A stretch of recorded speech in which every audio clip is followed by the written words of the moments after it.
Bienvenue à vous, mesdames et messieurs. Heureux de vous retrouver à votre tribune hebdomadaire de Presse Éco. Presse Éco est donc la tribune qui vous permet donc de revenir sur les faits qui ont marqué l'actualité au plan national et international pour les commentaires, les débats et aussi les avis que donnent ici nos invités. Aujourd'hui, nous allons évoquer un ensemble de sujets. D'abord, au niveau national, c'est la candidature d'Isaac Zida qui a fait une interview dans laquelle il s'annonce pour 2020. Et puis, second sujet, ce sont les démissions qu'on remarque au niveau du parti au pouvoir, le MPP. Nous allons donc en parler. Et puis, dernier sujet au plan national, c'est la mission des Nations Unies au Burkina Faso sur l'insécurité. Nous allons donc parler de ce sujet-là. Et puis, en international, c'est le Mali avec la dissolution du groupe d'autodéfense Dan Amassagou, décrété par l'État malien suite à la tuerie qui a eu lieu ces derniers moments. Alors, nous allons parler de ce sujet-là avec mes invités.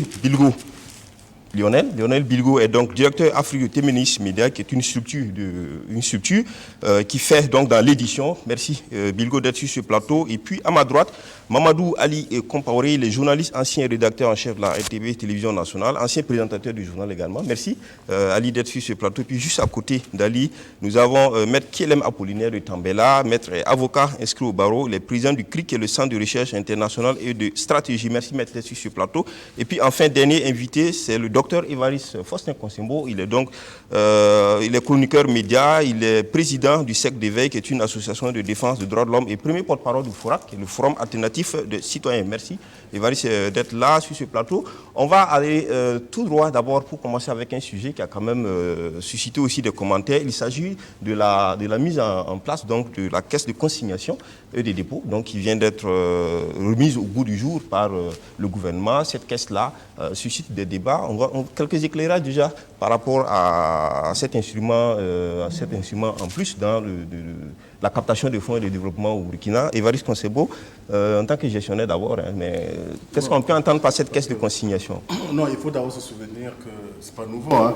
Dans le passé, nous avions au Burkina ce qu'on appelait la caisse la CNDI, qui était là, qui existait. Je pense que c'est sur des cendres de la CNDI et que c'est érigé maintenant, je pense, l'actuel GDB qui a été encore cédé. Donc, en fait, c'est une structure financière qui va mobiliser des ressources pour faire le financement dans les secteurs où les banques classiques réussissent à y aller parce que le retour en rentabilité n'est pas très, très élevé. Et donc, vu sous cet angle-là, ça peut être très, très intéressant parce que l'État peut peut-être se mettre là où le privé ne peut pas pour peut-être voir des projets à caractère social financer et puis accélérer un peu le développement. C'est un peu ça le décor. Voilà ce que nous avons vu. Et bien sûr, on pensait que c'était un peu la chose du défunt président Salif, parce qu'il a vraiment bataillé très dur avec les textes et tout. Mais bon, après son décès, voilà maintenant que ça revient. Ça veut dire que la structure certainement va être opérationnalisée. Et à l'époque, je me rappelle bien que sur ce plateau, on avait fait des débats sur ça. Et ça portait beaucoup sur la nécessité. Parce qu'en fait, c'est quoi? Et cette caisse-là va prendre tous les dépôts qui étaient déposés au Trésor, une partie des ressources qui étaient déposées au Trésor. Et il y a d'autres ressources à caractère un peu, étatique qui vont revenir là-bas. Donc, et les dépôts du gouvernement qui étaient au niveau même de la BCAO et tout. Donc, elle va brasser beaucoup d'argent. Est-ce qu'il n'y doit pas un problème avec les banques? Parce qu'on sait que l'État aussi a des dépôts à terre. J'allais en venir. Des banques. La première conséquence, c'est que ça va assécher un peu le marché financier. Et ça, on l'a ressenti. Les banquiers vont commencer à augmenter les taux parce que la ressource va se faire rare. Parce que les banques aussi s'approvisionnaient au niveau aussi des dépôts du gouvernement, au niveau de la BCAO. Tout ceci va contribuer certainement ça va réduire un peu la capacité de mobilisation des banques. Et donc, ça peut aussi impacter les taux. Voilà un peu la conséquence. Est-ce que là, c'est un instrument politique? Parce qu'on voit que sur les questions financières aujourd'hui, avec le mouvement des financiers, il y a comme une sorte de marasme financier. Est-ce que ça peut justifier que cette caisse-là aujourd'hui soit préférée ou en tout cas mise en place par le gouvernement? Bon, je ne pense pas que ce soit un instrument politique, puisque Évariste le dit si bien. C'est une réflexion qui a été menée depuis l'existence, avant bien la mort de Salif Diallo, et qui a poursuivi son bonhomme de chemin. Je crois surtout qu'il faut que cette caisse travaille de façon transparente et surtout que les banques rechignent, on peut leur comprendre, mais que cette caisse-là soit un avatar justement pour appuyer le développement et l'investissement dans la création d'entreprises et de ressources permettant justement d'absorber le taux de chômage qu'il y a au Burkina qui est très élevé.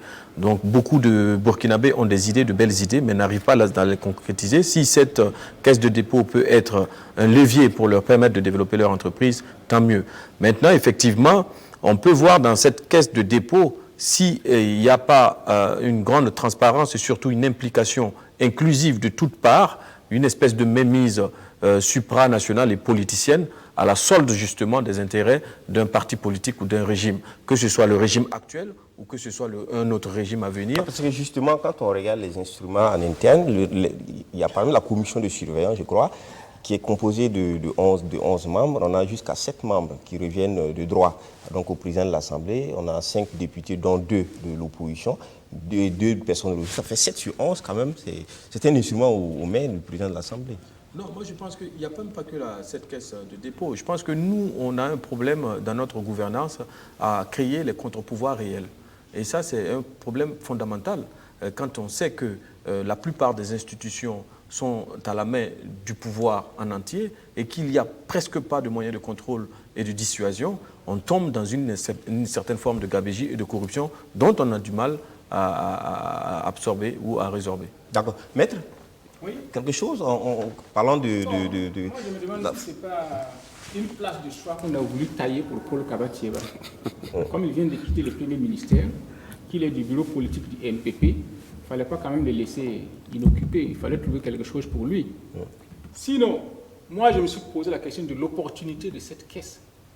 Comme Concevo l'a dit, la première caisse nationale de dépôt et de consignation a été créée ici sous le président de la Louisiana. Et c'est Pierre Claver Damiba qui avait mis ça sur place.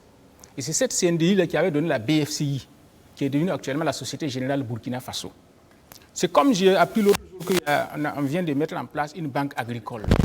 Or, il y avait la CNCA, Caisse nationale de crédit agricole, qui avait été transformée en banque agricole et commerciale de Burkina Faso. Donc, ce sont des structures qui ont existé.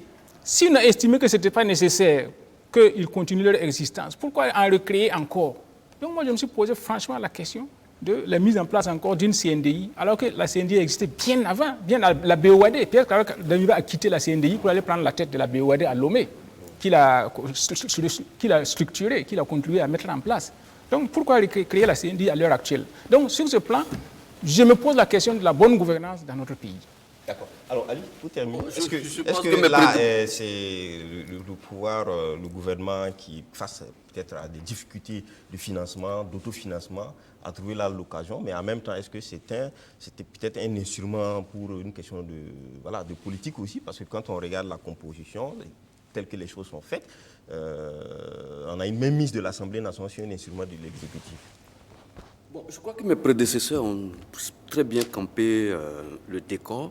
C'est une vieille structure qui renaît sous d'autres formes. Il y a la nécessité pour cette structure-là d'exister parce que, comme l'a si bien expliqué Bilgo, il y a les banques classiques ne veulent pas ou bien ont du mal à accompagner certaines structures, certaines entreprises. On veut la promotion des jeunes à travers les entreprises. Donc, en remettant au goût du jour ce fonds de dépôt et de consignation, ça peut être une bonne chose. Maintenant, ce qui m'inquiète un peu dans cette affaire, c'est qu'on a l'impression une mainmise. J'ai plutôt peur d'une mainmise de politique sur cette affaire, parce que, effectivement, quand on regarde aujourd'hui, le gouvernement a du mal avec le ministère de l'économie et des finances, les différents,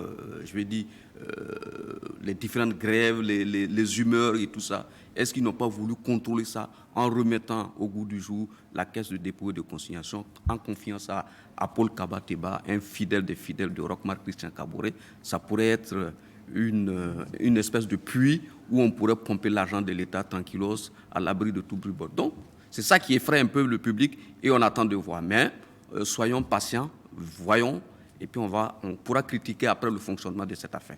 Je veux juste compléter sur le choix de Paul Kaba-Thiéba, parce que beaucoup ne le savent pas. Sa première fonction à Paul Kaba-Thiéba a été d'être un officier de la banque de la Caisse de dépôt française. Donc peut-être que c'est cette expertise qu'il a eue par le passé, durant des années en France, qu'on exploite ici. Là.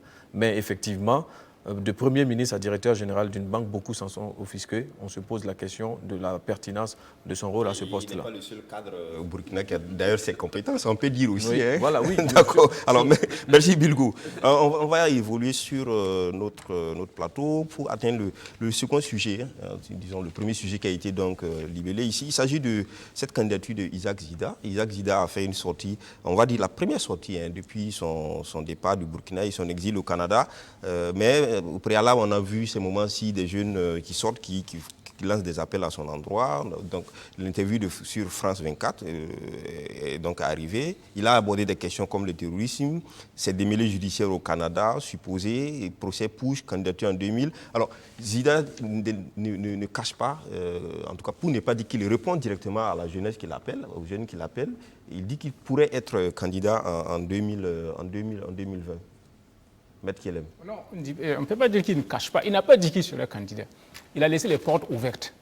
Il dit qu'il n'exclut pas. On sait aussi qu'en politique. Il dit qu'il n'exclut pas. En politique, on ne dit pas. On dit en ne disant pas. Non, mais Roch a déjà dit qu'il serait candidat, non? Ouais. Donc, ça peut se dire. D'accord. Donc, non, moi, je pense que c'est une bonne chose. Comme j'ai déjà dit ici, plus il y aura des multiplicités de candidatures, plus on pourra choisir le candidat qui sied, le meilleur candidat possible. Donc, moi, j'encourage toutes les candidatures. Cela dit, j'attire l'attention sur un fait que j'ai soulevé depuis longtemps et qu'on ne m'écoute pas. Moi, je suis pour l'organisation éventuelle d'un troisième tour. Ah oui? Parce que, oui, regardez par exemple ce qui s'est passé en France entre Chirac et puis Balladur, qui était arrivé, Jospin était arrivé premier en 1995. Et entre Chirac et Balladur, il y avait très peu de différence. S'il y avait eu un troisième tour pour départager le deuxième et le troisième, Chirac n'aurait pas été président. Balladur aurait battu Chirac. Et c'est Balladur qui se serait opposé à Jospin au troisième tour.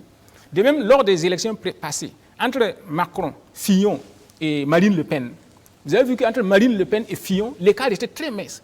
S'il y avait eu un troisième tour pour départager Fillon et Marine Le Pen, pour que le meilleur des deux affronte Macron au troisième tour, c'est pas sûr que Macron aurait été président.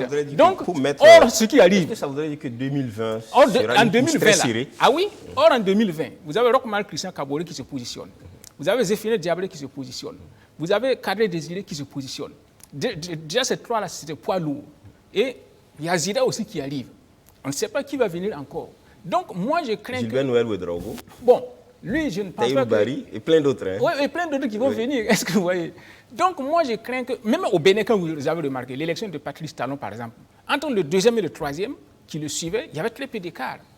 S'il y avait eu un troisième tour, une élection à 3 tours, donc le deuxième tour va consister à départager les deux qui se suivent de près là, c'est pas sûr que Patrice Talon aurait été élu. Donc, vu la configuration de 2020 là, donc ma proposition reste valable. D'accord, maître. Ça, ce sont les perspectives peut-être à examiner. En attendant, nous avons 2 tours au Burkina. Et au second tour, le premier passe. Alors, Bilgo, la candidature de Isaac Zida, on entend beaucoup de choses se dire. Il est sorti, il a fait une interview où il a démenti certaines choses, notamment s'est démêlé avec la gendarmerie royale au Canada pour des questions supposées de blanchiment. Il a dit qu'il n'a jamais reçu de quelconque action de la justice canadienne. Non, il n'a pas dit qu'il n'a pas reçu quelconque action. Il a dit qu'il n'a jamais vu un gendarme ou un policier chez lui pour une enquête de ce type-là. Mais en même temps, moi, je suis dubitatif des sorties de Zida. Et je reste persuadé que Zida va vite en besogne. Voilà quelqu'un qui déserte le pays en temps de paix et que le pays tombe dans une période de crise et de grave. Lui qui se dit ancien du RSP et surtout général qui a été aux affaires dans le pays et qui reste à l'étranger comme ça en fuite. Et Zida même lui-même, il est paradoxal. Il dit qu'à un moment donné, des informations lui ont été données comme quoi sa sécurité était menacée. Mais je rappelle à Zida que c'est le même régime qui est là, c'est la même gendarmerie, c'est la même police, pour que lui, il envisage peut-être de se présenter en 2020. Il ne peut pas se présenter à distance, il va se présenter de façon présentielle ici au pays. Donc, qu'est-ce qui lui fait croire que sa sécurité n'est pas toujours menacée? Je pense qu'il a manqué de courage, et surtout les malversations ou les découvertes qui ont été faites après sa gestion, notamment la gestion financière de la transition, et puis bien d'autres couacs. Zida, il devrait d'abord venir non seulement pour son propre bien, s'il est pas coupable, il sera blanchi, tout comme Edi a été blanchi quand il est rentré. Et s'il est coupable, il sera condamné avant de prétendre justement à aller à la tête du pays. Il y a tellement de calomnies qui sont faites sur son compte, on dit beaucoup de choses. Est-ce que pour Zida, il est simplement le souffle-douleur du pouvoir? Non, attention, sous Zida, il y a eu aussi des calomnies qui ont été faites sur d'autres qui ont estimé à l'étranger que sous la transition, ils étaient calomniés et Zida était aux affaires. Vous savez, ces gens ont fabriqué un monstre, une justice dépendante du pouvoir, manipulée, mal nourrie et complètement sclérosée. C'est leur bébé à eux, parce qu'ils ont tous été aux affaires. Donc, ils savent de quoi ils ont peur s'ils restent à l'étranger. Sinon, prenez votre courage à deux mains, comme l'a fait Luc Adolphe Thiaw, rentrez et affrontez tout ce qu'il y a, puisque c'est votre propre monstre que vous avez mis en place. Zida a été aux affaires ici, des gens sont restés à l'étranger. Même pendant sa gestion, des gens ont fui le pays. Il n'a rien fait pour les rassurer afin qu'ils viennent se mettre à la disposition de la justice. Et c'est lui qui a peur de cette même justice qu'il est parti laisser. Non, il n'a pas dit qu'il a peur de la justice. Il dit que les questions de sécurité, ce n'est pas la justice. Ah, mais les autres aussi avaient des questions de sécurité. C'est un argument qui, de mon point de vue, est lapidaire. Voilà. D'accord. Ali? Bon, moi, je n'ai pas été étonné de voir Zida faire poindre l'idée qu'il serait candidat. Je pense qu'il est en train de faire un jeu de mots. Zida veut être candidat. Maintenant, comme l'a si bien expliqué, une fois de plus encore, Bilgo, comment venir au pays pour être candidat? C'est ça le problème de Zida. Zida a été premier président et puis premier ministre sous la transition. On sait ce que ce monsieur a fait. On sait. Et lui-même, il sait ce qu'il a fait. Il ne s'est pas contenté de diriger la transition. Il a plutôt utilisé la transition pour foutre le bordel, excuse-moi l'expression, on est en direct là, je demande pardon aux téléspectateurs. Il a utilisé la transition pour foutre le bordel dans le pays. Il a utilisé la transition pour lui-même. Et aujourd'hui, au lendemain de la prestation de serment du président Kaboré, il a pris la poudre d'escampette, il est parti. Et puis, du Canada, il nous affirme qu'il pourrait être candidat. Moi, je pense que Zida, c'est un monsieur qui se fout de la gueule des gens. Mais est-ce qu'on ne dit pas trop de choses sur Zida? Non, mais on ne dit pas trop de choses. Jusqu'aujourd'hui, on n'a pas eu de mandat d'arrêt, des choses du genre. Je dis, où on met la justice vraiment en grand contre lui. Oui, mais pourquoi est-ce qu'il dit? Il dit que lui, il a reçu des informations comme quoi sa sécurité. Qui menace la sécurité des Zida? Personne. Si on menaçait la sécurité des Zida, on ne l'aurait pas laissé partir. On aurait lancé un mandat d'arrêt contre lui. Mais pourquoi le pouvoir ne l'a pas fait? Oui, mais parce que justement, le pouvoir ne reprochait rien à Zida, sinon il l'aurait fait. Donc si Zida veut être candidat, il ne faut pas qu'il dise ça depuis le Canada, comme le général de Gaulle depuis Londres, comme si le Burkina Faso était occupé. Qu'il vienne à Ouagadougou, qu'ils disent qu'il est candidat. Moi, je vois des jeunes qui se promènent à travers le pays pour dire qu'ils sont des Zida boys, tout ça. Mais si votre patron lui-même, il est en cavale, je ne sais pas pourquoi vous vous emmerdez derrière ce monsieur. Ce monsieur, je demande pardon encore, c'est un fiefé menteur, un gars très dangereux. C'est pour ça que je dis que je demande pardon. C'est pour ça que je dis que je demande pardon. C'est pour ça que je dis que je demande pardon. C'est pour ça que je dis. Utiliser des termes qui sont. Mais j'ai bien dit que je demandais pardon. Je trouve que le mot est très fort. Il faut utiliser des termes qui sont. Donc je retire ce mot. Je retire ce mot. Ce monsieur est un bonimenteur. Qu'il revienne au Burkina Faso ici et qu'il nous dise qu'il est candidat. Il ne faut pas qu'il reste ailleurs pour accuser les gens. On veut à sa santé. Mais ils ont emprisonné des gens ici avec le bureau militaire de la transition. Tout le monde sait. D'accord. Ils ont emprisonné les gens, ils ont racketté des hommes d'affaires ici. Qu'ils reviennent. Il ne faut pas qu'ils racontent des blabla depuis l'extérieur. Alors, on dit que Isaac Zida, il est poursuivi pour plusieurs choses. D'abord, l'insurrection populaire. On dit qu'il est donc impliqué. Il y a un dossier qui est ouvert. Alors, on dit aussi dans le coup d'État qu'il faut l'entendre. On dit aussi qu'il a blanchi de l'argent. On dit qu'il a fait ceci, cela. Mais en même temps, on remarque que l'État burkinabé ne mène pas d'action contre lui. Donc, certainement, est-ce que on ne fait pas beaucoup de choses, des calomnies comme lui-même l'a dit sur la personne d'Isaac Zida? Bon, c'est vrai qu'il y a matière pour que M. Zida prenne une posture un peu de la victime, parce qu'il dit que c'est des cabales qu'on a ourdi contre sa personne. Et en même temps, c'est vrai qu'il y a la matière. Il y a des matières, en fait, dans lesquelles on peut donc demander des comptes à M. Zida, notamment l'insurrection des 30 et 31, c'est lui qui était aux commandes. Il y a eu des faits avérés aussi de malversation. Il n'y a rien eu. Sans doute qu'il y a eu un gentleman agreement entre M. Zida et les ténors actuels du pouvoir, et qui lui ont permis donc je pense que M. Zida, en fait, c'est quelqu'un qui avait des visées, mais je pense qu'il a dévancé un peu l'iguane dans l'eau, comme on dit. Il allait trop vite. Sinon, Apparemment, il y a eu un accord. Alors, parce qu'on se rappelle qu'entre lui et le président du Faso, on ne dira pas que les nuages ne sont pas suffisamment sombres, mais il reste que le président du Faso, malgré tout, a renouvelé donc son passeport. C'est ça, je dis qu'il y a eu forcément un arrangement. Mais maintenant, dans l'application, quelque part, on a dû sentir qu'il avait aussi des ambitions. Et donc, chaque fois que ça revenait, on actionne quelques dossiers pour le tenir tranquille. Mais sans doute aussi que c'est un jeu, lui aussi il a des éléments. Et n'oubliez pas, allez, je vous renvoie à son bouquin, il y a des passages quand même assez... qui révèlent beaucoup de choses. Donc maintenant qu'il vienne s'annoncer, c'est vrai que ce n'est pas étonnant, mais c'est une stratégie, parce qu'il n'est pas le seul. Beaucoup de candidats s'annoncent président, comme au Burkina. C'est pour faire 2%, aller 0,50, 1%. C'est pour aller négocier des postes de ministre. Ou alors dans le cas de Zida, il veut peut-être mobiliser des gens. Et n'oubliez pas qu'il a quand même géré le pays. Quand vous avez géré le pays, même si c'est un mois, vous avez des adeptes. Donc moi, à mon avis, il veut donc constituer une force pour négocier un éventuel retour. C'est ça. Mais pour ça, il faut qu'il existe. D'accord. Brigo, tu veux ajouter quelque chose et puis Maître. Moi, je crois que, très sincèrement, il faut qu'à un moment donné, on dise la vérité au Burkinabé et au Burkina Faso. Parce qu'il y a tellement de paradoxes dans notre histoire qui fait qu'on est tous perdus, en fait, malgré la vérité que l'on croit savoir qui est en face de nous. Sinon, comment expliquer que Zida arrive à sortir du pays? Que juste quand Zida est sorti, on nous présente un bilan chaotique de Zida, sans faire un mandat d'arrêt international qui semble être rédigé, mais posé. Ensuite, comment expliquer que ce même Zida, qu'on accuse de tous les maux, on renouvelle son passeport alors que c'était l'occasion peut-être de bénéficier de son retour au Burkina Faso. C'est pour ça que je dis que tout ce qui était au corps du système, juste avant l'insurrection, pendant l'insurrection et au moment des élections, se sont tenus dans des histoires de tabous et de secrets, si bien que maintenant, on se fout de la gueule du peuple burkinabé. Sinon, c'est ahurissant.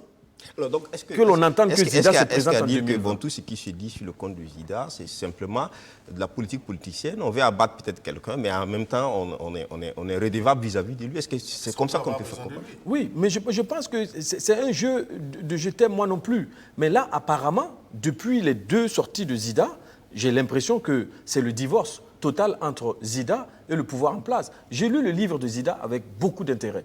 Je l'ai même commenté. C'est un livre qui est complètement à charge contre le régime actuel, qu'il traite d'incompétent. Eh bien justement, on n'a pas eu de réponse du régime en place. Justement, on n'a pas eu de réponse, que ça voudrait dire que Zida... Aucune réponse du régime en place. La seule réponse qu'on a eue sur le livre de Zida, c'est la banque d'affaires Coris Bank qui a répondu sur 1-2 pages où Zida parle de sa rencontre avec le PDG de cette banque.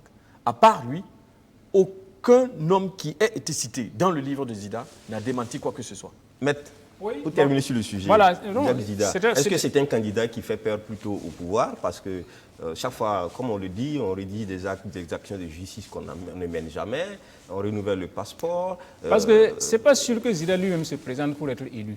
D'accord. Parce que quand on se présente au présidentiel, il y a deux perspectives. Soit c'est pour être élu, soit c'est pour prendre date. S'il se présente à cette élection-là, c'est pour prendre date pour la prochaine. D'accord. Voilà, ça peut être dans ce cas-là. Deuxièmement, n'oubliez pas que Zida a dirigé ce pays en tant que président, en tant que Premier ministre. Donc, il a les dossiers des uns et des autres. Des uns et des autres, des hommes politiques. Et actuellement, le ministre de la Défense, Si Chérif, c'était un des meilleurs compagnons de Zida sous la transition et qui est maintenant du côté du pouvoir. Donc, ça veut dire qu'entre eux, ils se connaissent. Il y a des tractations. Il y a des dessous. Il y a des dessous. Il y a des accords. Que nous ne savons pas. Récemment, au procès, le commandant, l'ancien chef d'État, Jean-Baptiste, a sorti quand même un dossier déjà qui montre qu'il y a des choses. Oui, sans oublier qu'il ne faut pas être naïf. En politique, on ne sait jamais la vérité. C'est ça. Enfin, pour terminer, je voudrais dire une chose, c'est surtout par rapport à vous, les journalistes, c'est-à-dire la présomption d'innocence ne s'applique pas seulement en matière de procédure judiciaire. Donc, on recommande même aux journalistes, à l'heure actuelle, dans leur description, dans leur relation des faits, de tenir compte de la présomption d'innocence.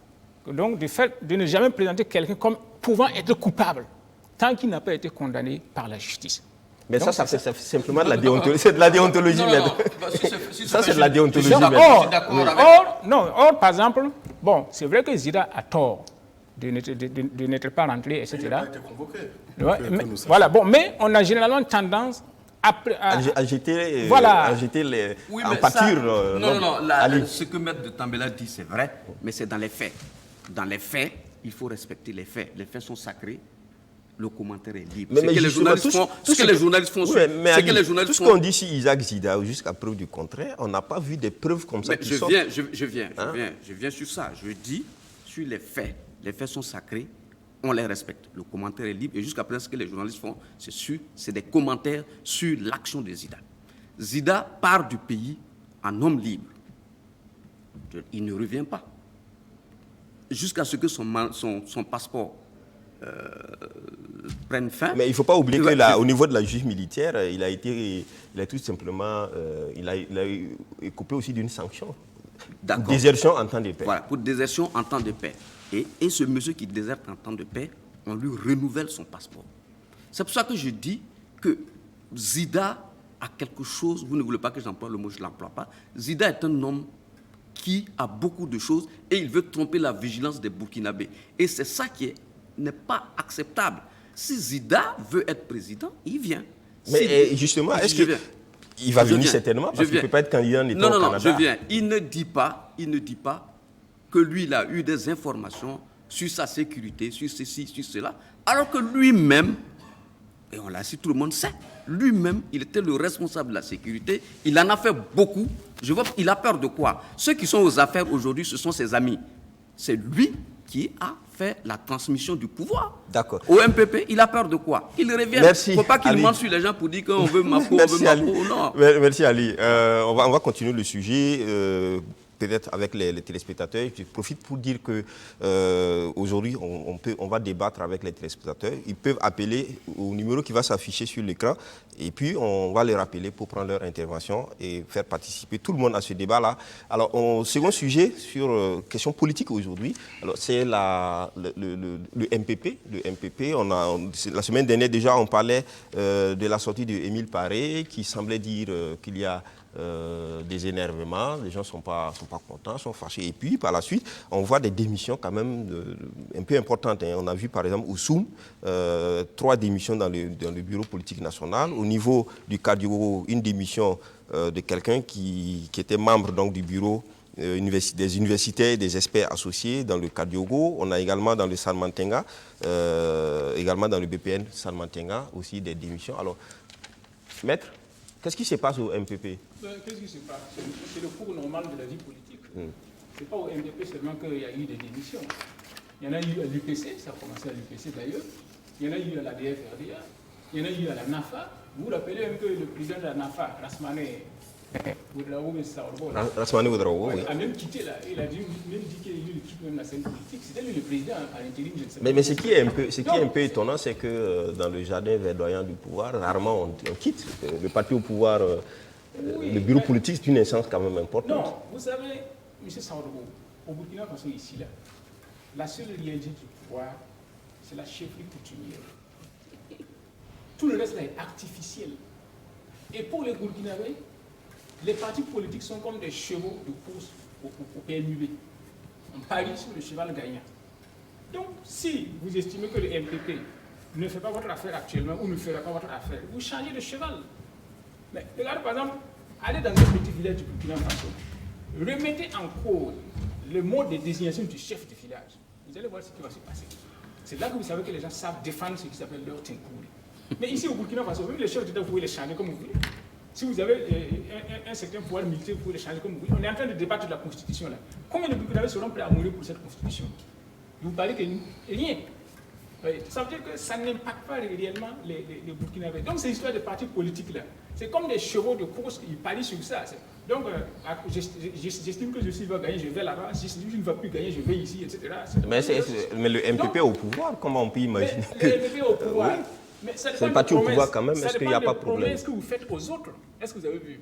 Et même que vous pouvez faire une promesse à quelqu'un qui estime que ce n'est pas suffisant, ce n'est pas à sa mesure. Hein, on a débattu d'Émile Paré la dernière fois. Émile Paré a été bien récompensé.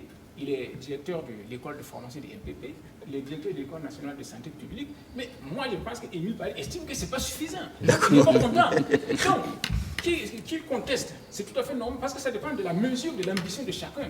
Donc, vous ne pouvez pas répondre aux gens en fonction de leurs ambitions cachées et révélées. D'accord.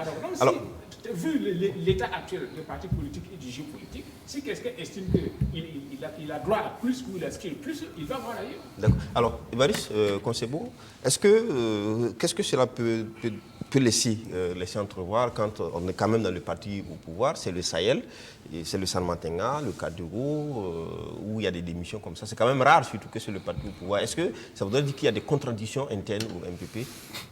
Contradiction interne, ça me fait rigoler, excusez-moi. Si contradiction interne il doit y avoir, ça doit tourner autour du partage du gâteau ou peut-être de frustration. Ce qui est sûr, ce n'est pas au niveau de l'idéologie. C'est vrai que c'est inhabituel. Pour reprendre un peu ce que M. Tambela disait, d'habitude, on ne quitte pas le pouvoir pour aller vers l'opposition, mais c'est plutôt... Quand on est dans le camp du pouvoir, surtout dans le BPN, on fait tout pour y rester. Alors maintenant, ce que je vois, c'est vrai que quand on remonte un peu les faits, on retrouve quand même une certaine chronologie qui nous font à nous poser des questions réellement sur la possibilité d'avoir des frustrations au sein du MPP, parce qu'il y a eu le cas Émile Paré, il y a eu aussi un incident qui nous a été rapporté à Wayugia par rapport donc à la mise en place des structures. Il y a eu aussi Bobo, les jeunes de Oué qui se sont aussi manifestés pour décrire un peu pour exprimer leur mécontentement. Et là, on a eu 2 jours d'affilée, 26 mars, puis 27 mars, de démission en cascade. Maintenant, c'est vrai que moi, je lis toujours ça au contexte, parce que je me dis certainement, sans doute que les intéressés dans les jours à venir, nous allons voir un peu les points de chute, parce qu'on ne démissionne pas quand on a fait de la politique pour aller s'asseoir à la maison. Et moi, je parie fort qu'ils vont aller vers d'autres formations, certainement. Ça, c'est les jours à venir nous diront. Moi, je pense que c'est un... Est-ce que le MPP a mal à sa cohésion? Est-ce que le MPP amorce très mal 2020? Parce que c'est maintenant, au contraire, qu'il faut mobiliser ses troupes, qu'il faut raffermir les bases pour pouvoir aller à la conquête d'un second mandat pour le président. Pour le cas des démissions, je crois que c'est un épiphénomène ordinaire et habituel au Burkina Faso. Ce n'est pas la première fois que des gens démissionnent d'un parti politique. Et certainement que ça ne sera pas la dernière. Autant du CDP, peut-être même que ça va. Autant du CDP au pouvoir n'envoyait pas des démissions du bureau politique. Bon, il y a eu des démissions pour créer le MPP, c'était au temps du CDP. Mais c'était pas au moment. C'était au temps du CDP. Et peut-être même qu'à l'époque, il y avait des démissions non médiatisées. Donc c'est devenu une culture au Burkina de médiatiser les démissions. Et pour moi, ce sont des épiphénomènes et c'est la vie, puisqu'une démission, une adhésion d'abord est une volonté individuelle. Et donc, une démission est une volonté individuelle. Chacun est libre de démissionner quand il veut pour aller où il veut. Et je vous assure que ce ne sera pas la dernière. Plus on s'approchera de 2020, plus vous verrez ces espèces de démissions et de vases communicants. Quand on fait des déperditions comme ça pour un parti au pouvoir, est-ce que politiquement, on va en campagne? Est-ce qu'on a besoin de tout le monde ou on fait des pertes en chemin? Est-ce que ça Sawadgo, c'est de ça que je vous parle. Le... Pour la question des démissions, pour moi, c'est un épiphénomène, c'est un non-événement, c'est habituel, c'est ordinaire, ça arrive. Maintenant, si la question est de savoir s'il y a une crise au MPP, oui, moi je pense qu'il y a une crise fondamentale et réelle au MPP. Et il y a une crise et une fracture même entre la vision et la direction portée sur le parti et l'ensemble des militants par région, par localité et par endroit.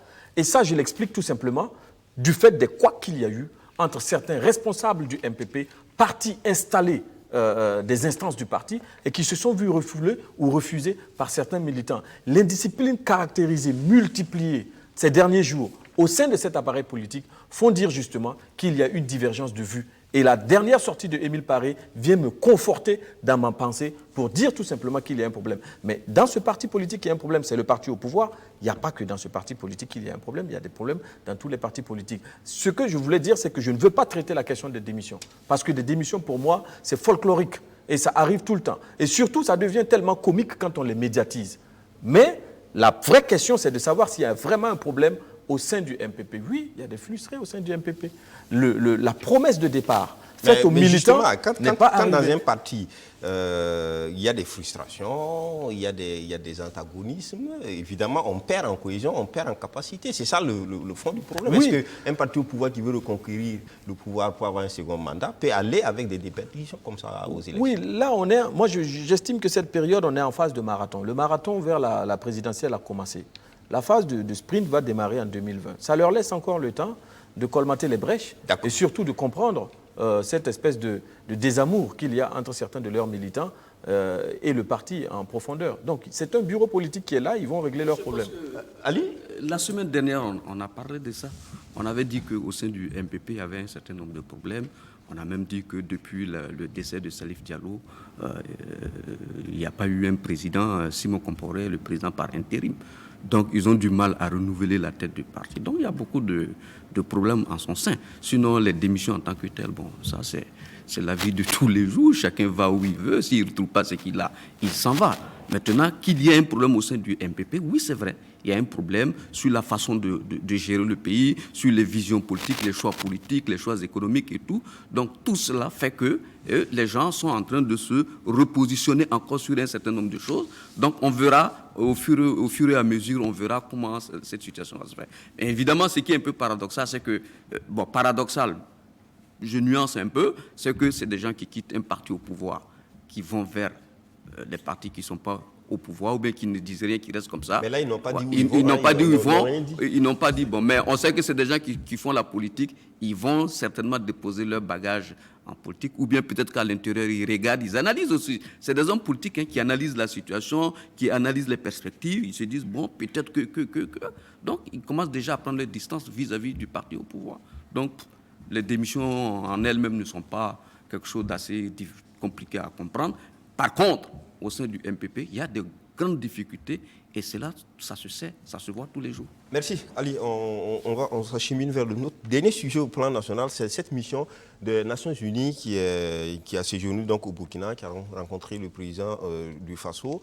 Mais il est question surtout de la situation sécuritaire et puis la mission est venue au lendemain donc, de ce rapport de Human Rights Watch et de MDHP sur évidemment les exactions, les exécutions sommaires, disons comme ça, qui ont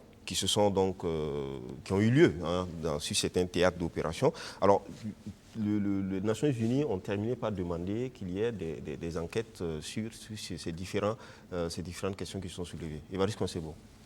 Que les Nations Unies viennent avec une forte délégation pour demander qu'il y ait des enquêtes, ça, j'avoue que je suis un peu resté satisfait. Parce qu'à l'annonce, nous tous, nous attendions à quelque chose de musclé, de solide, et qui fasse booster les choses. Mais quand on se réfère au communiqué final qui a été dilué, parce que ce n'était pas le seul point, il y a eu d'autres points. Le porte-parole, qui était l'ambassadeur, je pense, de l'Allemagne, a dit qu'ils ont abordé des sujets, notamment la réforme constitutionnelle, l'éducation, la lutte contre la corruption, mais dans un contexte assez grave d'exactions et tout, dénoncé par les organisations au niveau national comme au niveau international, qu'une délégation du Conseil de sécurité vienne pour faire un peu, je ne sais pas, le tour de tous les problèmes. Moi, j'avoue que je me suis posé des questions. Et c'est vrai que ce qui est encore décevant, c'est quand ils disent qu'ils ont noté effectivement qu'il y avait des groupes qui étaient exposés par rapport donc à la situation sécuritaire.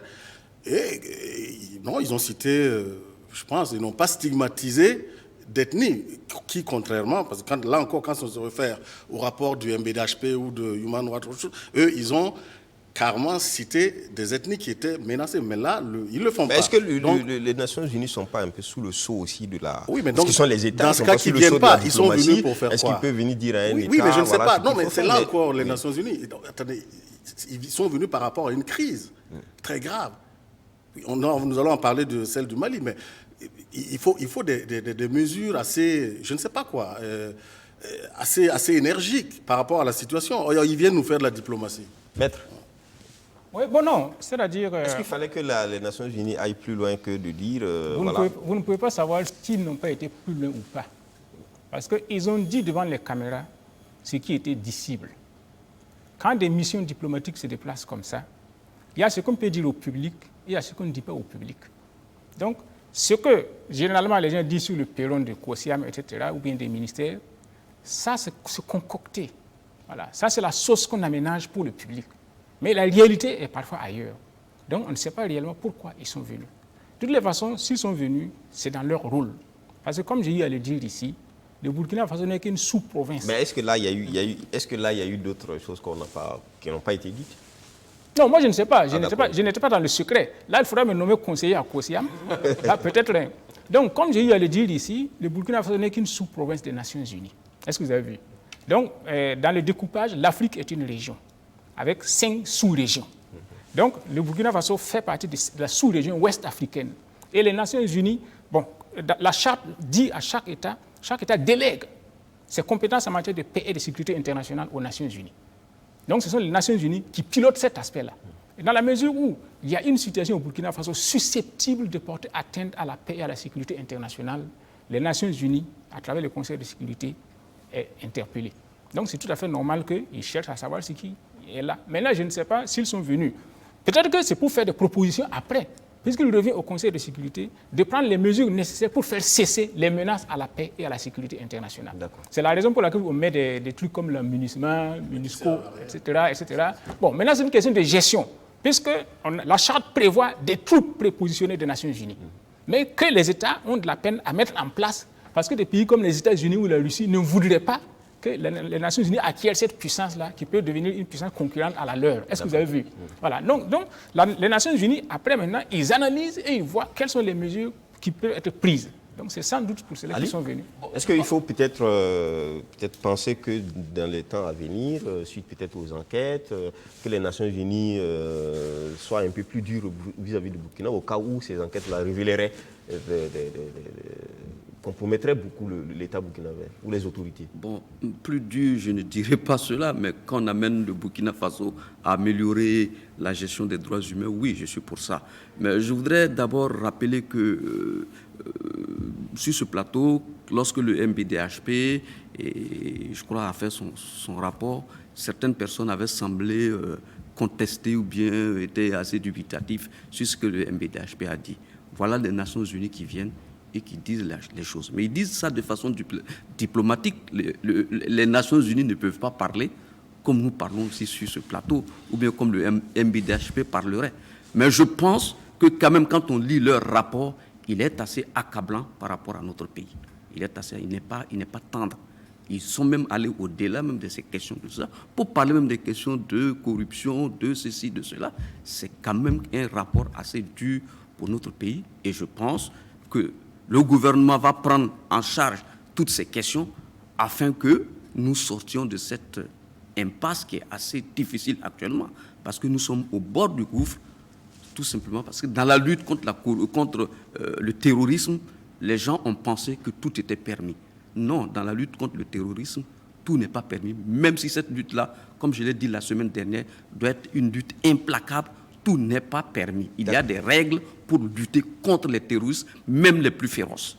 Alors, Bilgo, est-ce que également les Nations Unies pourraient peut-être, ou est-ce que le Burkina accepterait une proposition, une recommandation allant dans le sens de dire oui, il faut des forces prépositionnées des Nations Unies au Burkina pour aider le pays?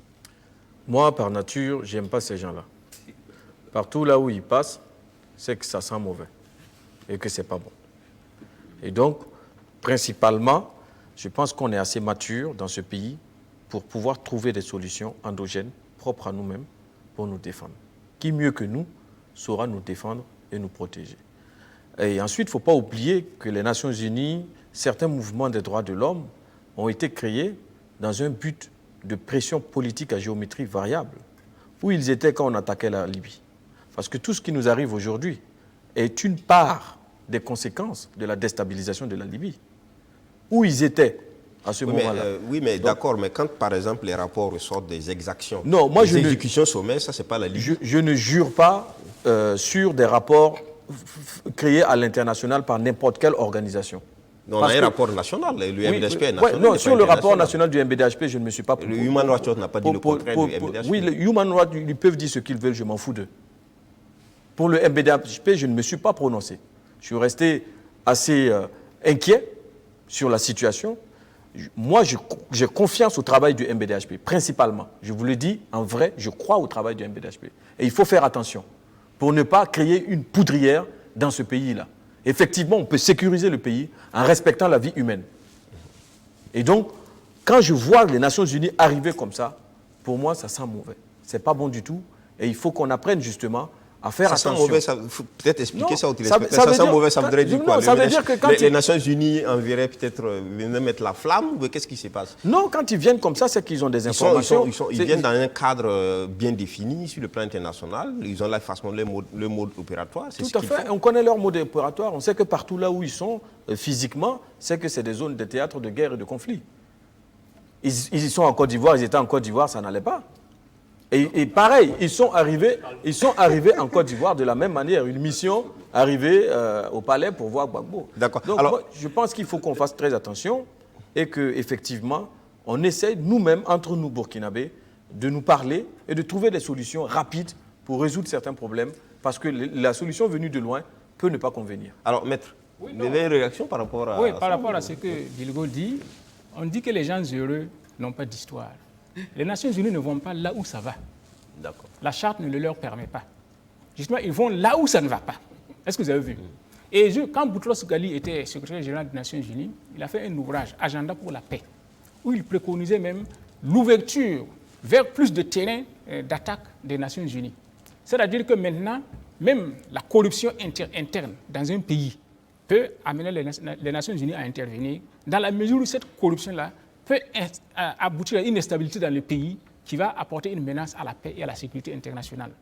Donc, c'est pour dire que quand les Nations Unies vont quelque part, c'est qu'ils pressentent qu'il y a quelque chose qui ne va pas et ils y vont. Non. Sinon, si tout va bien, ils n'y vont pas. Justement, pour répondre à ce que Maître dit, c'est pour ça que je vais plus loin et au-delà de ça. Comme beaucoup de personnes le demandent, et d'ailleurs partout dans le monde, ces Nations Unies, on doit revoir son fonctionnement pour qu'il soit peut-être un acteur préventif et pas un acteur, une ambulance pour venir au secours d'âmes perdues. Et donc, le fonctionnement des Nations Unies même est décrié. Son mode de fonctionnement, son organisation et son efficacité est mise en cause. Partout dans le monde, on reproche à cette institution-là d'être parfois impartiale et surtout d'être la main armée de certaines décisions impérialistes et occidentales. Et ça, c'est une réalité. Et c'est pour ça que j'appelle à nous-mêmes de nous organiser et d'éviter que ces gens-là arrivent. Parce qu'on peut se parler, on peut organiser les choses nous-mêmes avant qu'ils n'arrivent. Quand on regarde par exemple en Côte d'Ivoire, nous étions les Nations Unies, la Côte d'Ivoire serait perdue totalement. Est-ce que quand même on ne peut pas penser que même si le fonctionnement et même le débat idéologique, impérialiste et tout ça existe, mais il est question aussi que les États ont besoin souvent de soutien extérieur. Vous n'êtes pas devin, vous ne pouvez pas dire que n'eût été les Nations Unies, la Côte d'Ivoire serait perdue. C'est peut-être même parce qu'ils ont intervenu en amont que la situation a dégénéré. C'est vrai que nous allons parler de la situation du Mali, mais en parallèle, c'est vrai que c'est vrai comme Maître Tambela l'a dit, il faut être dans le secret de Dieu pour savoir réellement ce qui a été dit. Mais au Burkina, nous avons le cas des Korluro, qui est carrément une menace pour la sécurité et qui peut aussi être une des causes de l'enchevêtrement et peut-être même d'une dérive probable et future. Mais comme il l'a dit, nous n'étions pas à Kosiam, nous ne savons pas ce qui a été dit, mais nous espérons que tous ces éléments ont été pris en compte. D'accord. Moi, je voulais juste ajouter un petit truc. Moi, je ne suis pas pour l'intervention de quelqu'un sur notre territoire. Je ne suis pas pour l'intervention extérieure sur notre territoire. Seulement, je remarque qu'au Burkina Faso, il y a une gouvernance qui va permettre l'intervention des Nations Unies, surtout au Burkina Faso. Et ça, ce n'est pas la faute des Nations Unies. Quand on permet aux Korluro de fonctionner librement, de se promener, d'accueillir le chef de l'État avec leurs armes, alors qu'on tabasse un journaliste parce que tout simplement il a enjambé une corde, permettez aux Nations Unies de venir dire que ça ne va pas. Donc si on ne veut pas les voir ici, gouvernons bien notre pays, ils ne viendront pas. Merci Ali. Juste un mot. Oui, maître, un mot, dernier mot. Non, comme Bilgo a dit, d'accord. Mais c'est vrai que le fonctionnement des Nations Unies ne convient pas à tout le monde. J'ai eu à dire ici. Tout à fait, oui. Mais le problème, c'est quoi? C'est le financement. D'accord. Le jour où le Burkina Faso pourrait financer 50% des sous des Nations Unies, c'est le Burkina Faso qui fera la loi. Actuellement, les Américains financent 25% du budget des Nations Unies. Et si les Américains se retirent, les Nations Unies tombent. Donc, ne demandez pas qu'ils financent quelque chose qui va se retourner contre eux. Maître, on aura l'occasion de revenir sur ce sujet une fois... C'est parce que les Américains n'avaient pas adhéré. Voilà, nous, on n'est pas obligé d'adhérer. des À nous, appelants mais- vont revenir sur le sujet et puis on reviendra dessus. Dans tous les cas, pour l'approfondir. Merci à vous. Merci à Maître et à Bilgo. On va terminer avec le sujet sur le Mali. Le sujet sur le Mali, on a donc, on le disait d'entrée, au Mali, il y a eu donc la dissolution du groupe d'autodéfense d'Anne Amassagou. Et cette dissolution est venue suite au massacre de 124 personnes à Ogo-Sagou. Donc c'est en fait, disons, la communauté Peul qui a été donc visée. Et suite à ça, le gouvernement a tenu un conseil extraordinaire et a dissous cette milice-là. Mais disons-le, des voix se sont élevées pour dire que c'est de la poudre aux yeux. Cette dissolution ne changera pas grand-chose. Et d'ailleurs, un des responsables donc de ce groupe d'autodéfense a simplement dit ces derniers jours-là que le groupe va continuer de fonctionner. Ali. Bon, déjà, le gouvernement malien apporte un signal fort en dissolvant de façon officielle comme ça ce groupe.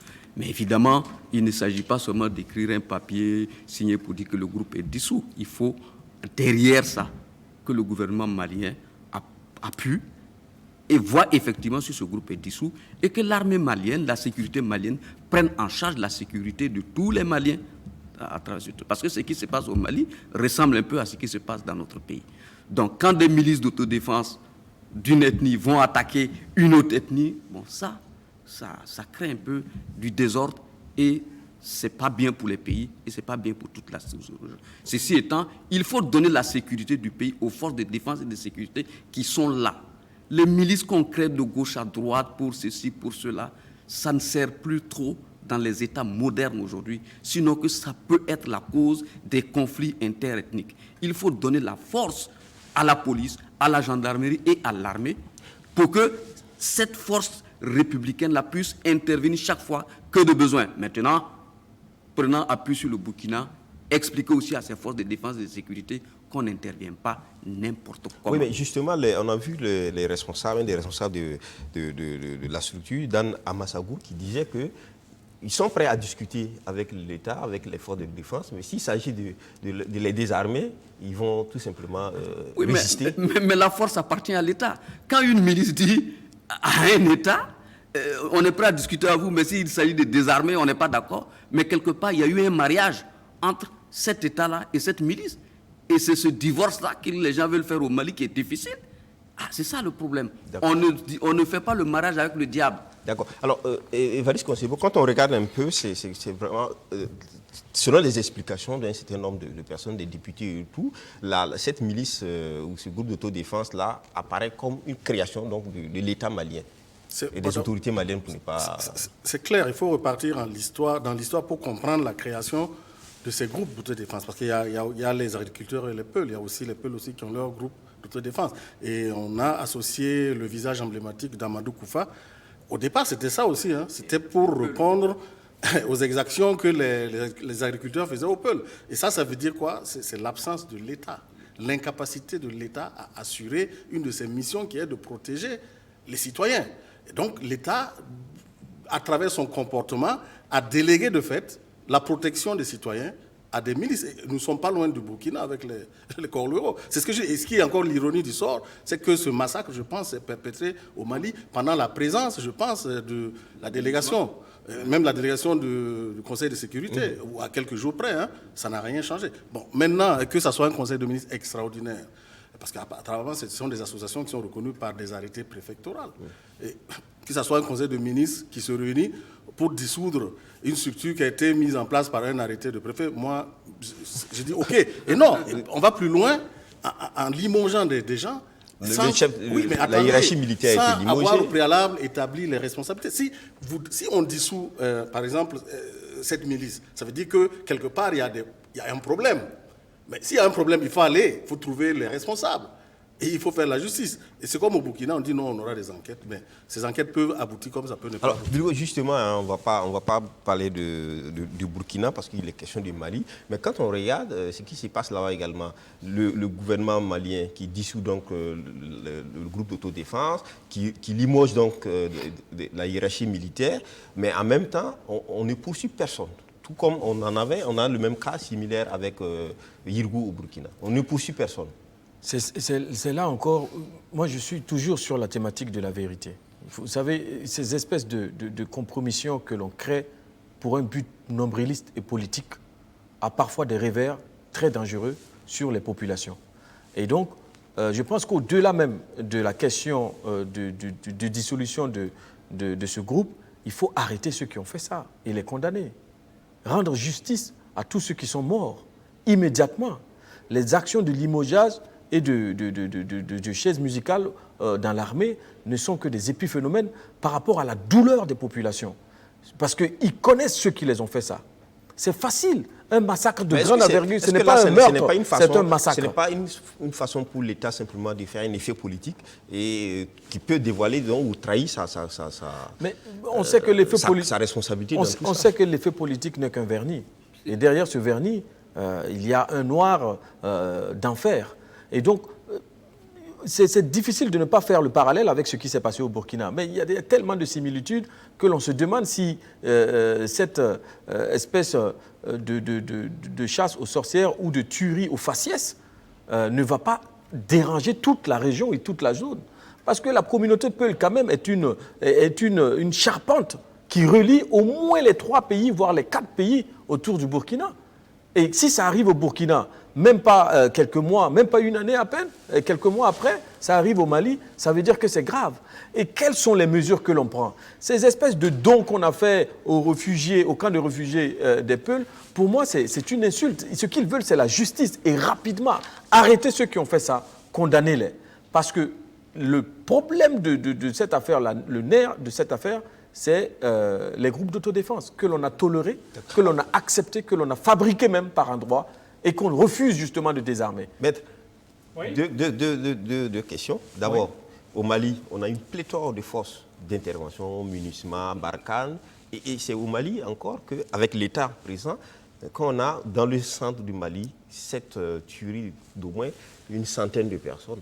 Est-ce que ça ne pose pas vraiment un problème sérieux? Oui, mais ça pose un problème de l'absence de l'État. Ça, c'est ce que je n'ai cessé de dire ici depuis longtemps. Et si vous avez remarqué, le Mali, ça fait combien? Peut-être 5-6 fois le Burkina Faso. Hein. Et le Burkina Faso, c'est un petit territoire. Dépasser un peu Ouayouguia, ou bien dépasser Kaya, etc., en allant vers le nord, vous verrez que l'État est absent. Donc, moi, je proposais, par exemple, que dans chaque département, il y ait au moins un centre de police ou de gendarmerie. Et dans chaque chef-lieu de province, qu'il y ait un détachement militaire. Et c'est là qu'on pourrait arriver à contrôler le pays. Maintenant, par rapport à ce qui s'est passé au Mali, je pense que ça fait débat. Parce que les Dogons ont dit que ce n'est pas eux. Ils ont contesté. Et on a dit qu'on a dissous la milice d'autodéfense. Est-ce qu'ils étaient reconnus légalement? Ça, je ne sais pas. Ils étaient reconnus par un acte de préfet. D'accord, ok. Et ensuite, ce que je voudrais dire, c'est que bon, ceux qui se sont massacrés là, c'est des gens qui vivent en communauté depuis des siècles ensemble. Ils ne se massacraient pas. On se rappelle que El Hadj Omar Tall, quand il était poursuivi, c'est dans le Massina qu'il est venu se réfugier. Donc, c'est des gens qui vivent, il y a une communauté de vie entre eux. Donc, pourquoi maintenant? Donc, il y a un fait générateur qu'il faut découvrir. Il ne faut pas rester sur le superficiel. Si cela s'est produit, c'est qu'il y a quelque chose de nouveau. Maintenant, quel est ce fait nouveau? C'est ça qu'il faut savoir. Sinon, le fait nouveau, c'est peut-être la naissance de Dan Amassabou, sinon, c'est pas que les gens sont... Parce qu'avant, il n'y avait pas ce goût. Voilà, mais donc, il faut savoir pourquoi. Sinon, c'est pas que les gens sont contre telle ethnie ou telle chose ou cela. C'est des gens qui se connaissent depuis des siècles, qui vivent ensemble depuis longtemps. Donc, si cela arrive, c'est qu'il y a un fait. Et ce fait-là, il faut le détecter et maintenant le réprimer. Maintenant, le problème qui se pose, c'est qu'il faut une justice. Ça, c'est vrai, comme a dit Bilou. Mais quelle justice? C'est ce que j'ai toujours dit ici. Si vous posez la question, par exemple, à ceux de Yirgou, par exemple, qu'est-ce qu'ils vous disent? Ils disent qu'ils veulent pouvoir revenir chez eux, retrouver leur terre, etc. Si on veut appliquer la justice classique, ces gens ne reviendront plus là-bas. Ou alors il faudra déplacer un détachement militaire permanent pour surveiller. Si vous voulez appliquer la justice classique à ce qui est arrivé là, ces gens ne pourront plus revenir à Yirgou et occuper leur terre. Ce n'est pas possible. D'accord. Oui, je reviens sur le cas du Mali. Quand Maître dit que cette milice n'est pas responsable, il y a eu beaucoup de... Non, j'ai dit il y a des débats. Je ne me prononce pas parce que je ne connais pas les dossiers. Avérés, hein? Mais eux, ils contestent. Les faits sont avérés. Leur représentant officiel a contesté. Donc, moi, je ne suis pas là-bas, je n'ai pas été, je ne sais pas. Mais moi, je me réfère aux différents rapports. Premièrement, les Dogons ont contesté, leur représentant officiel a contesté, ils ont dit que ce n'est pas eux. que c'est Oui, eux mais qui ont fait. il y a quelque Mais chose tout que porte à Maître- croire il y a que quelque ce chose que Maître Tambela dit qui fait froid au dos. Quand il dit que si on va laisser l'État gérer cette affaire, les gens ne retrouveront pas leur Non, terre. j'ai dit la justice classique. La justice classique, les gens ne retrouveront pas leur terre. Ça fait peur. On va se fier à quoi pour que les règles soient respectées dans notre pays? D'accord. On va. J'ai dit il puisque- faut mettre un détachement militaire permanent. Ok. C'est On la va seule prendre, façon. Derrière chaque personne, il faudra mettre un policier, un On gendarme. va, on va prendre un premier téléspectateur, M. Ilboudo Lamoussa, qui appelle de Ouagadougou. Il s'intéresse au sujet sur la candidature de Yacouba Isaac Zida. Monsieur Lamoussa, pardon. Bonjour. Ce n'était pas sur la candidature Oui. de M. Isaac Zida, mais je vais peut-être parler d'abord Vous, c'est M. Ilboudo? la Moussa. D'accord, ben, c'est mentionné ici candidature. Mais allez-y sur le sujet qui vous intéresse. Oui, le sujet qui me tient à cœur, c'est d'abord la création de la fameuse caisse que D'accord. l'ancien Premier ministre va peut-être être le directeur général. Je le félicite déjà pour ça. D'accord. Et je rappelle aussi pour que les gens comprennent qu'en réalité, ce qu'on a ici comme banque ne sont que des caisses populaires qui amassent de l'argent, mais qui ne participent pas au développement. D'accord. Et donc, il est réellement important qu'on ait ces genres de structures-là pour accompagner tout le monde, en particulier la jeunesse. Vous voyez, ça veut dire le taux de mortalité des entreprises au Burkina, là, c'est effrayant. Les gens, ça veut dire, prêtent l'argent pour créer des entreprises qui ne peuvent même pas durer une année, parce qu'il n'y a pas de financement. Et les structures que l'État a mises en place pour pouvoir aider les jeunes à entreprendre sont des structures qui sont, ça veut dire, quelque part, je ne trouve pas l'expression. Ça veut dire ceux qui sont à l'intérieur sont en train de tuer les structures. Parce que même pour avoir 1 million, il faut, ça veut dire pour corrompre pouvoir avoir son fonds, il faut laisser 200 000 dans l'affaire. Et déjà, ça veut dire j'ai tellement de choses à dire, tout simplement pour dire que c'est une bonne chose qu'il faut encourager et que ça vienne très vite. Merci et bonne journée. Merci à vous. Oui, justement, là, Oui. je veux dire, parce que là, il semble faire... enfin, Il est d'accord avec, il il est estime que d'accord c'est et bien. il pense que c'est une des raisons, parce qu'il a fait allusion au taux de mortalité des entreprises. Oui. Et il a cité qu'un des facteurs. Le financement, l'insuffisance ou l'absence peut être un facteur, mais pas le seul. Vous avez d'autres facteurs, comme par exemple l'environnement des affaires. La pression fiscale peut aussi être un facteur qui fait que les entreprises ne peuvent pas prospérer au Et Burkina. peut-être Donc, la moralité aussi il des y a tout ça. entrepreneurs, Donc, il faut- le manque aussi voilà, de donc il ne faut compétences. pas forcément dire que c'est le financement. Voilà. D'accord. Oui, mais, Oui, mais Bibo. il a donné un autre point aussi qui est fondamental. Il parle justement de ces fonds créés par l'État pour aider les entrepreneurs et les jeunes entrepreneurs. Moi, je pense que ces fonds sont un véritable nid de corruption. Et c'est un véritable nid de tri en fonction de tu es l'enfant de qui tu viens, pourquoi. Et ça ne Ces fonds d'appui à la c'est les du FAGI, FAPE, etc. n'importe quoi. Il faut les Ouais. dissoudre et remettre les fonds dans un seul lieu et permettre. C'est pour ça que tout à l'heure. Mais est-ce je que le parlais- fait de mettre dans un seul lieu, ça change Non, les choses? c'est- Parce mais que attendez, Paul mais Kabateva, il est quand du je dis- MPP. quand je dis dans un seul lieu, C'est le parti au pouvoir. Quand je Est-ce que dis ça... quand je dis dans un seul lieu, et je parlais aussi de transparence, on ne va pas être fataliste sur tous les sujets, M. Sawadgo. Je crois qu'à un moment donné, quand une pierre est posée, il faut reconnaître le bien fondé de cette pierre. Maintenant, encore faut-il que cette pierre serve à construire l'édifice. Et pour construire cet édifice, il faut une certaine forme de transparence. Le taux de mortalité des entreprises, il l'a bien dit, est tellement élevé au Burkina. Effectivement, ce n'est pas le seul facteur, mais l'un des premiers facteurs, c'est le manque de financement. Et ensuite vient justement la question de la compétence et aussi la question de la pression fiscale et de l'environnement. L'État est le premier assassin des entreprises au Burkina. Je vous le dis, il y a des entrepreneurs qui réalisent des marchés publics Assassin et qui des attendent entreprises. 2 ans, 3 ans pour se faire D'accord. payer. Comment vous voulez que cette entreprise Donc il puisse faut payer attraire ses salaires? l'État, il faut attraire l'État en justice.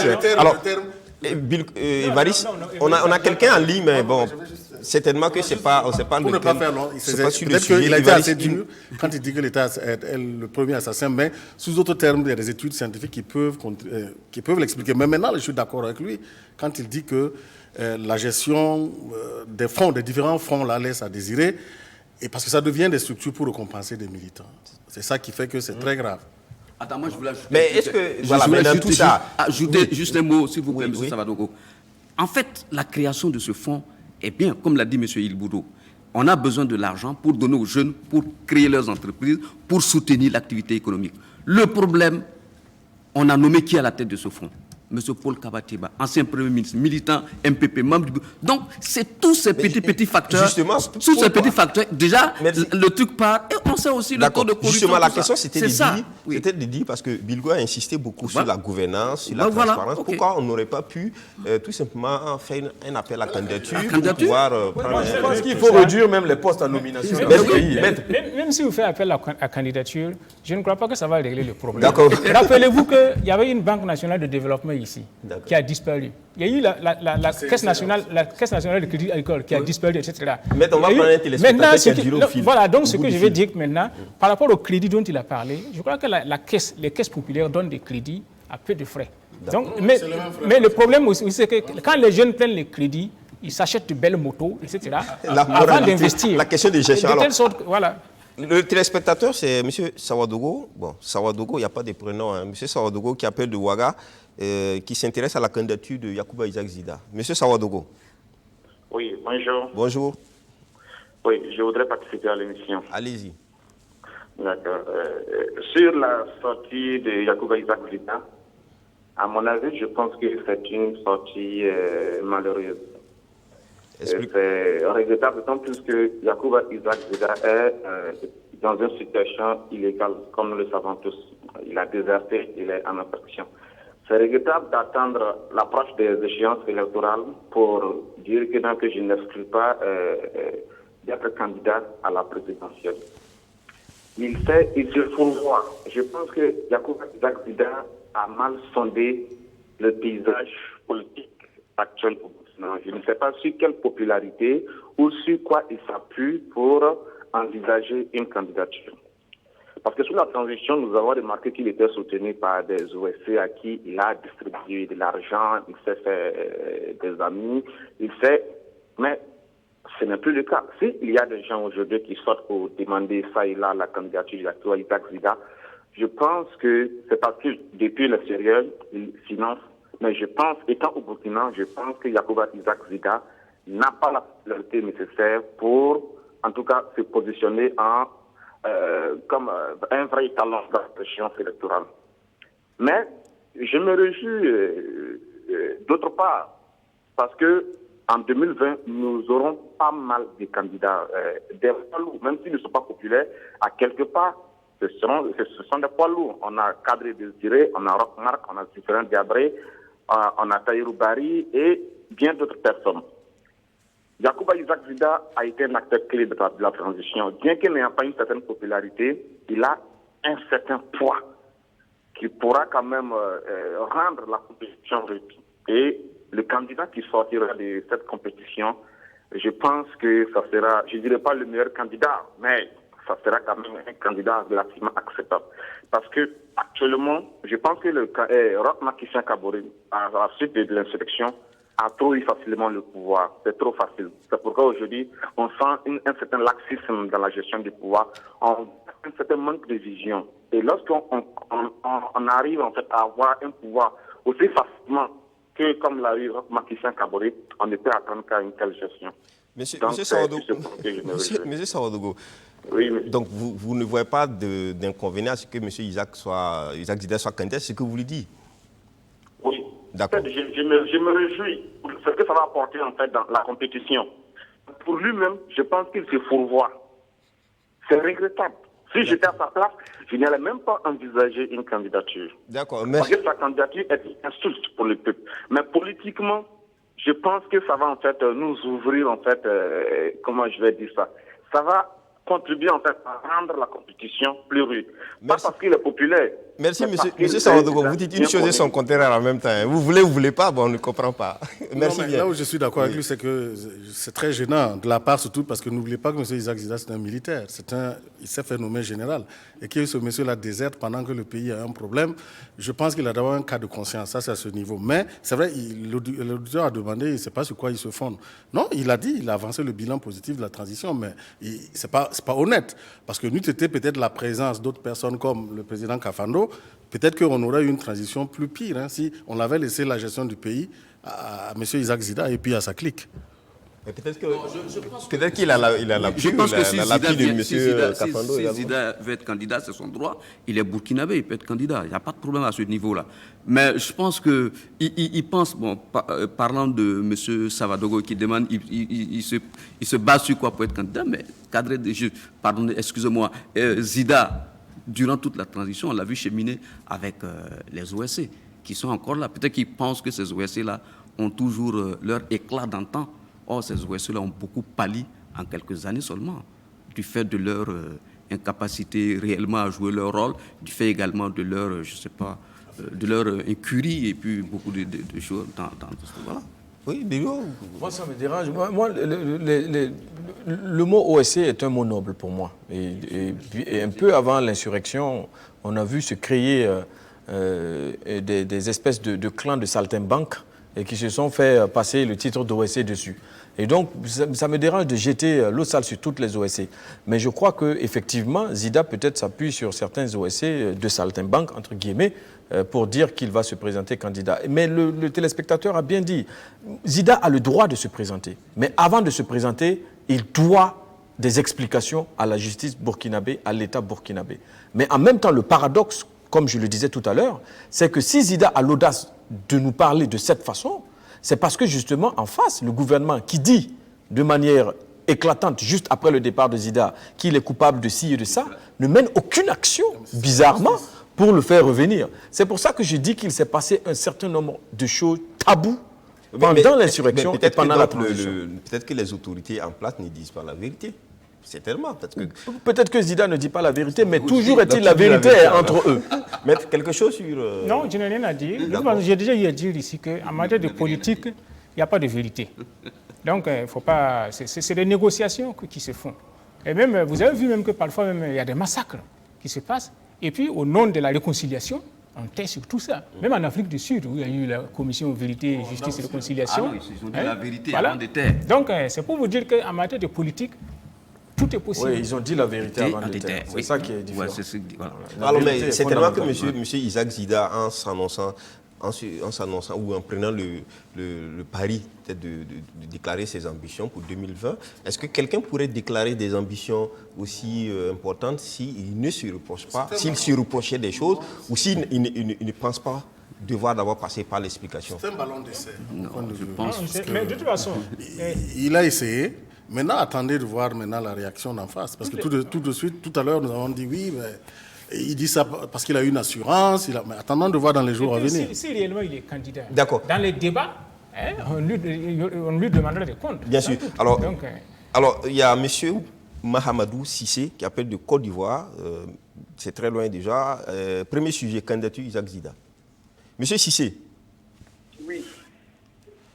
Je peux poser ma question? Allez-y. Bon, je suis quand même fort étonné que déjà que son passeport même a été renouvelé. Parce qu'en fait, tous ces gens-là, on devait même les dégager d'où qu'ils sont. Parce que vous voyez, comme il est parti, on devait le laisser sans renouveler son passeport. Parce que déjà, c'est comme s'il y a entre Zida et le pouvoir en place, il y a une attente. Sinon, je ne comprends pas l'intégrité que les Burkinabés. C'est un pays intègre, le Burkina. Alors ça, c'est des trucs, c'est pour amener encore des problèmes et de palabres futures au pays concret qu'on commence à faire maintenant. C'est comme nous ici en Côte d'Ivoire, c'est ça. On est parti de petits palabres et on en fait de grands. On ne doit pas renouveler le passeport de quelqu'un qui est parti. Et il est parti comment? Peut-être qu'on ne lui reproche rien, parce que sinon, on aurait pu lui refuser le passeport. C'est qu'on ne lui reprocherait que tout ce qui se dit est certainement peut-être de la politique politicienne. Voilà, la politique politicienne, d'accord, je comprends. Mais pensez quand même au peuple. Pensez au peuple. Sinon, je suis fort étonné qu'un passeport soit renouvelé pour quelqu'un qui a quitté et allé s'exiler. Il veut revenir au Burkina, mais le Burkina, c'est son pays. Tu veux revenir au Burkina, son passeport, il vient, on lui fait son passeport au pays. Parce que c'est l'Afrique. En comptant sur ce truc-là, ça ne nous arrange pas. Parce que moi, je suis fort étonné que je suis toutes les émissions, tous les dimanches de cette émission, et aujourd'hui, j'ai été choqué.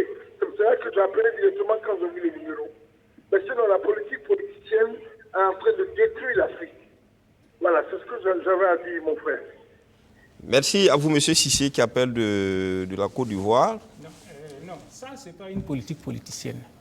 Le droit au passeport est un droit civique. Non, plutôt ce qui s'est dit, parce que si ce qui s'est dit Non, autour... il a droit au renouvellement de son passeport. Oui. Tant qu'on n'est pas déchu de ses droits civiques, on a droit à son passeport. Donc, or, jusqu'à présent, Zida n'a pas été condamné. Mais lequel passeport? Parce que sachons de quel passeport il s'agit. Passeport ordinaire? Non, mais là, ce n'est pas le passeport ordinaire. Non, hein, moi, je parle du passeport ordinaire. Oui. Parce que le passeport diplomatique obéit à d'autres critères. Oui. Et le passeport diplomatique ne donne pas nécessairement les mêmes compétences que le passeport ordinaire, contrairement à ce que les gens croient. Mais le passeport ordinaire, chacun y a droit, tant qu'il n'a pas été déchu de ses droits civiques. Donc, ce n'est pas une question de politique politicienne. Maître de Tambela, moi j'ai été à l'étranger et je connais des Burkinabés qui ont fait la queue plusieurs fois devant l'ambassade du Burkina pour renouveler leur passeport dans le but de se rendre en mission ailleurs, et ça a traîné des mois, voire des années. Il faut être Zida, être à l'étranger, accusé de tous les maux pour se faire renouveler son passeport au Burkina sans être présent et se faire l'envoyer. Oui, mais Zida est quand même un privilégié. Non, c'est un ancien Premier ministre. Un ancien Premier ministre. C'est un privilège. Quel que soit le passeport. Pour des questions de transparence. Moi, j'ai fait renouveler mon passeport. C'est que Maître dit n'est pas faux, parce sans même aller à l'ambassade. Maître de Tambela, je dis... Vous l'avez eu en combien de temps? À moins de 3 jours. Mais peu importe le temps, mais est-ce qu'il a droit ou n'a pas droit à un passeport? C'était à l'époque peut-être. Il n'est pas déchu de la nationalité, il a droit à un passeport. Oui, mais je dis... C'était vers les années 90. Pour couper la poire en deux, je pense que ce n'est pas un secret que de nous faire comment on appelle ça, une photocopie du passeport de M. Zida pour constater si c'est un passeport ordinaire ou bien si c'est un passeport diplomatique qu'on nous présente et puis c'est fini. Un passeport, c'est pas un papier qui... Le passeport qui est commun à tout le monde, c'est le passeport ordinaire. On nous demande notre carte d'identité n'importe où on rentre ici au Burkina. Je dis, mais oui, on nous demande ça partout. D'accord. Donc pour éviter tout ça... Non, il faut dire simplement que M. Zida, peu importe le passeport, si c'est le passeport ordinaire, il est citoyen, il est burkinabé, il a droit au passeport. Le fond du problème, c'est qu'il est accusé de beaucoup de choses, Ataou a raison, et la justice ne le convoque pas pour l'entendre. C'est ça le problème. D'accord. Bon, maintenant, moi, je ne jette pas... Il y a le cas de l'opposant togolais qui est encore en France et qui cherche un passeport pour entrer, mais qu'on refuse. D'accord. Alors, un dernier téléspectateur en ligne. Sinon, en attendant que les téléspectateurs interviennent, je vous dirais que même les condamnés ont des droits. Parce que bon, les prisonniers là, ils ont le droit de vote. Moi, je suis contre ça. Je suis contre pour que les prisonniers votent. Mais pour le moment, ils ont le droit de vote. Ah oui, parce que j'estime que... En fait, je pense que ce qui fait peut-être le choc de M. Cissé, c'est de dire qu'il ne peut pas comprendre que dans ces conditions où on accuse l'homme politique de tous les maux, en même temps, à côté, on lui délivre un passeport pour qu'il puisse rester au Canada. Parce que sans le passeport, il serait venu au Burkina. Il y a des conditions aussi pour être candidat. D'accord. Voilà. Attendons de voir s'il va remplir ces conditions. D'accord. On a un dernier téléspectateur, M. Ouedraogo Mahamadi, qui appelle de Waïgouya. Là encore, sur le sujet Isaac Zida. Allez, monsieur Ouedraogo, allez-y pour votre... Oui, bonjour. Bonjour. Voilà, bon, je voulais m'exprimer sur la candidature de Isaac Zida. Allez-y. Voilà, je vais prendre les mêmes propos que M. Bilgo. D'accord. Voilà, parlant de paradoxe. Bon, c'est vrai que Zida a été l'architecte même de la transition jusqu'aux élections de 2015. D'accord. Bon, maintenant qu'il évoque des questions de sa sécurité pour revenir au pays, et il y a quand même lieu de s'inquiéter et de parler de paradoxe, comme l'a dit Lionel Bilgo. Maintenant, pour cette question de candidature, moi je crois que la candidature, pour que tu sois candidat, il faut d'abord, c'est un contrat avec le peuple. Et il faut le peuple auquel tu aspires, tu veux diriger. Maintenant, quelqu'un qui est à distance, qui a fui ce peuple, malgré qu'à la fin de la transition, il a été élevé au rang de général. Bon, c'est vrai que je ne sais pas trop le fonctionnement militaire, mais du lieutenant-colonel au général, bon, il devait quand même mettre à compétence ces compétences-là à contribution pour permettre le pays qui est aujourd'hui attaqué de mettre fin à toutes ces attaques terroristes. Maintenant, la question que je me pose, c'est d'où lui vient ce regain de patriotisme spontané. Parce que du moment, si tant est vrai qu'il est un militaire, un général, il devait nous aider, surtout que le général Gengéré est en prison. C'est lui qui devait se retrouver sur le terrain et aider les jeunes soldats à mettre fin à ce terrorisme. Plutôt que de parler de candidature. Comme si pour diriger le pays là est une fin en soi. Pour moi, cette candidature n'a pas sa raison d'être. Du moment où quelqu'un qui fuit tout un peuple pendant plusieurs années veut revenir diriger ce peuple et parle en même temps de sa sécurité. Je ne sais pas comment on a préparé le terrain. Monsieur Mahamadi, Monsieur Mahamadi, oui. On va juste dialoguer un peu. Monsieur Zida n'a pas dit qu'il craint pour sa sécurité concernant son retour. Il a dit qu'il est parti parce qu'il a des informations assez compromettantes par rapport à sa sécurité. Voilà pourquoi il est parti au Canada. Oui. Maintenant, il compte revenir. Comment va se passer? Comment va son retour? Comment ça on se manquer son retour là? Parce qu'on sait que le peuple burkinabé, ce n'est pas un groupe de jeunes autour qui se résume à une conférence de presse. Le peuple, c'est quand même plus que ça. Voilà. Le peuple, c'est pas les OSC. Or, en quittant ici, il n'avait que les OSC à côté de lui, derrière lui. Bon, je ne sais pas comment il a quitté, il a refusé de venir pendant tout ce temps. Maintenant, comment préparer le terrain pour son retour? Merci, M. Ouedraogo. On va peut-être simplement respecter le choix de M. Zida de se porter candidat. Comme vous l'avez dit, c'est un contrat entre le candidat et le peuple aura à aviser. Ce qui ne nous empêche pas de donner notre opinion sur ce choix, puisque c'est une personnalité politique, donc on donne notre opinion sur ce choix. Et tout à l'heure, vous avez dit que Zida a dit qu'il a senti un problème de sécurité, c'est pour ça qu'il est parti. Non, il n'a pas dit ça. Zida dit qu'il est venu en visite pour rendre visite à sa famille, et une fois là-bas, des informations lui ont été rapportées comme quoi sa sécurité était menacée s'il revenait. C'est pour ça que j'ai utilisé le terme paradoxe.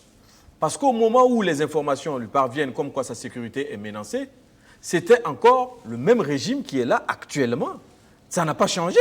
C'est toujours le président Roch Marc Christian Kabore qui est président. Bilgo, on peut être en insécurité à un moment donné et puis après, on peut ne plus considérer ces éléments d'insécurité. Donc, on ne peut pas savoir comment ça évolue. Si on ne considère pas ces éléments d'insécurité, c'est que des choses ont évolué. 2 ans ou 3 ans après, ça a certainement évolué. Mais en même temps que l'on dit ça, c'est des termes bateaux. Moi, je pense qu'il faut qu'il rentre dans des justifications. Merci, Bilgo. Peut-être qu'on va attendre de voir la suite du projet de M. Zida. Comment est-ce que cela va se porter, mais au moins déjà... Que les éléments d'insécurité peuvent évoluer. Ça évolue à tout moment. Tout à fait. Un élément d'insécurité peut devenir un élément de sécurité. Tout à fait. La preuve en est que Kamboulé, auquel les Blaise Compaoré en voulaient, était devenu un confident. Oui, un confident de Blaise Compaoré. Merci. Donc, merci. Thomas Sankara pour chasser aussi. Merci, Maître Guillaume. On a fini cette émission aujourd'hui. On a fini cette émission. Merci d'avoir... Merci à tous d'avoir suivi.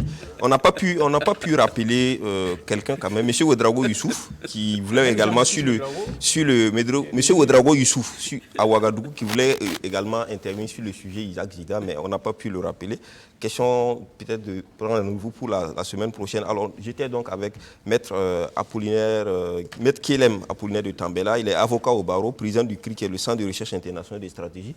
Merci Maître d'être passé sur ce plateau. Et puis Évariste Concebo, docteur Évariste Concebo, il est donc chroniqueur média, président du Siècle d'éveil, qui est une association de défense des droits de l'homme et premier porte-parole du FORA, que le Forum alternatif des citoyens. Juste à côté de lui, Lionel Bilgo, directeur Afrique Téménis Média. Téménis Média, pas Téménis Média, mais plutôt Golden, l'association Golden Africa, c'est ça? African Golden qui organise... ce soir même à 17h, une grande conférence avec Kakabe Konan Kwadjo Bertin, au Sénasa. Au Sénasa, à 17h. Merci. L'intégration africaine. Voilà. Tout à fait. Kakabe, c'est un député, homme politique ivoirien. Voilà. Et Mamadou Ali Compaoré, journaliste, ancien rédacteur en chef de la RTV Télévision Nationale, ancien présentateur du journal. Merci d'être passé. À vous tous, on dit merci. On se retrouve la semaine prochaine pour un autre numéro de Presse Éco, si Dieu le veut.